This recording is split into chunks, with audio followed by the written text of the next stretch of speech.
وقولك حق ووعدك حق ولقاؤك حق والساعة حق والجنة حق والنار حق والنبيون حق ومحمد عليه الصلاة والسلام حق.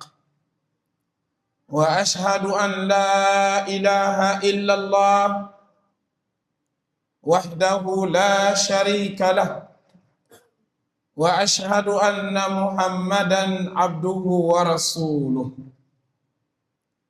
يا أيها الذين آمنوا اتقوا الله حق تقاته ولا تموتن إلا وأنتم مسلمون. أيها المسلمون عباد الله،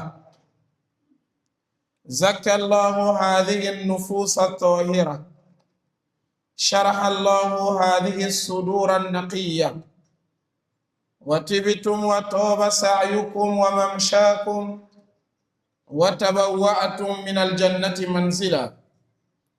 وأسأل الله العلي العظيم الذي جمعنا على هذه البقعة الطاهرة وفي هذه الساعة المباركة وفي هذا اليوم المبارك على طاعته، على غير أرحام تجمع بيننا ولا أموال نتعاطاها، أن يجمعنا في الآخرة مع سيد الدعاء وإمام المتقين في مستقر رحمته وفي دار مقامته، إنه ولي ذلك ومولاه. ثم أما بعد، أيها المسلمون عباد الله، نحن في أيام التشريق، أيام ذكر وشكر وطاعة. قال النبي صلى الله عليه وسلم: أيام التشريق أيام أكل وشرب وذكر لله، رواه مسلم.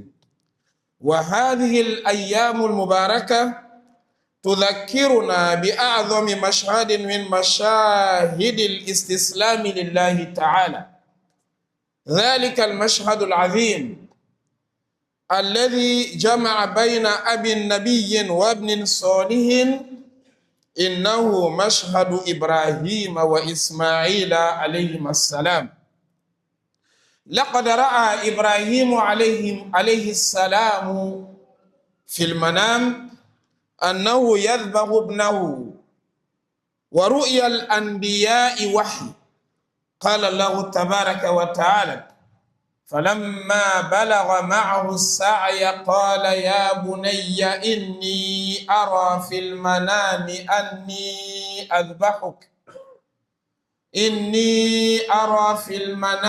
أني أذبحك فانظر ماذا ترى.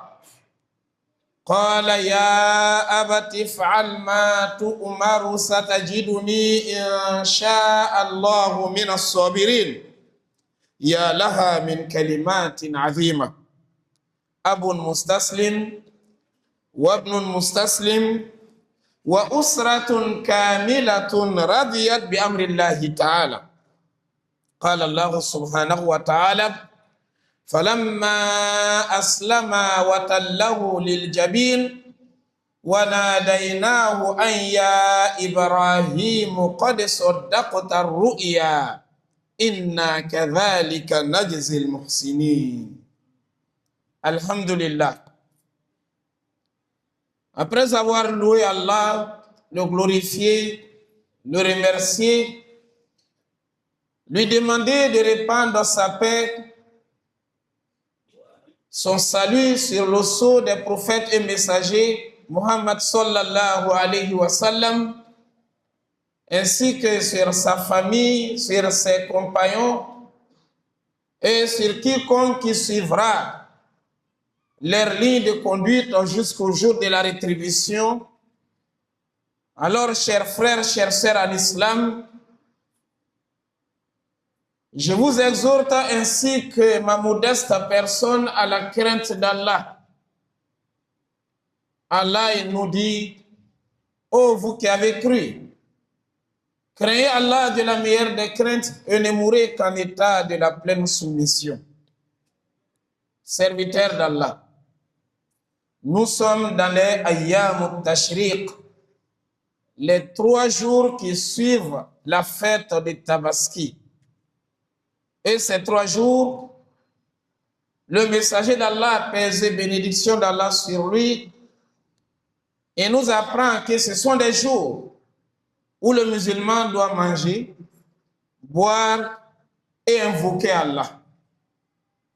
On doit manger ce qui est licite, sans exagérer. L'on doit boire ce qui est licite, sans exagérer. Et on doit invoquer plus Allah subhanahu wa ta'ala. Pendant ces jours-ci, il est interdit de jeûner. Un musulman ne gêne pas, car il est encore dans la fête. Le mercredi était le jour de la grande fête. Jeudi, vendredi, samedi accompagnent ces jours de la fête, qui sont les Ayyam al-Tashriq.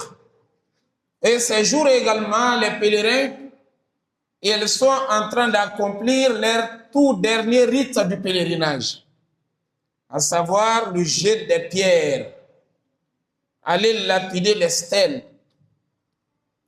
Pendant ces jours, un musulman, il doit toujours se réjouir, manger et boire, invoquer plus Allah subhanahu wa ta'ala.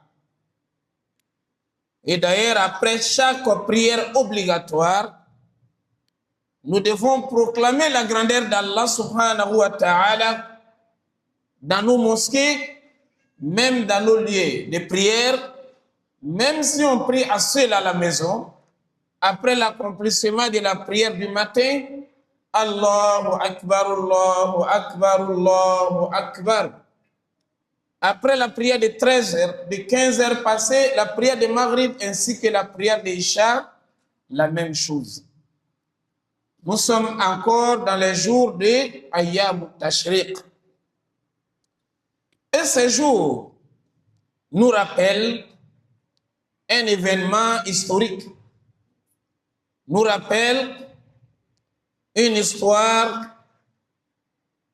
qui s'est déroulée dans une famille qui est utile pour toute la communauté musulmane jusqu'à la fin des temps.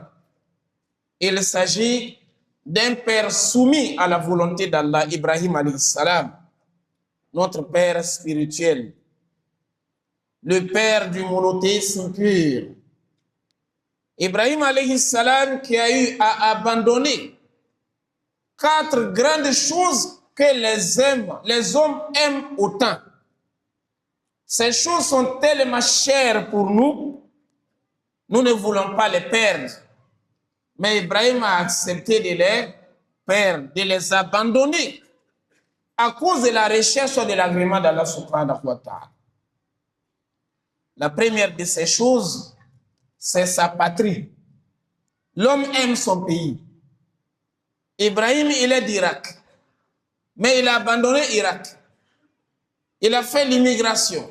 وَقَالَ إِنِّي ذَاهِبٌ إِلَى رَبِّي سَيَهْدِينِ. Il a pris la décision. Il dit, moi je quitte le pays. Je vais vers mon Seigneur et il me guidera. Ibrahim a laissé l'Irak. Pourquoi? Parce qu'il était confronté à une situation difficile. Il a failli être assassiné par son peuple. Parce qu'ils n'étaient pas d'accord avec eux dans l'adoration des idoles. Ils ont décidé de le brûler vivant. Ils ont allumé un feu ardent. Ibrahim a été ligoté, jeté dans le feu. Mais Allah a sauvé Ibrahim alayhi salam. Ibrahim a quitté l'Irak. Une première chose qui est tellement chère pour l'homme, il ne veut pas l'abandonner, mais Ibrahim a abandonné. Il a laissé l'Irak. Il est allé s'installer à Cham, la Syrie actuelle et ses environs. Alors, chers frères en islam, la deuxième chose, ses parents. Les parents d'un homme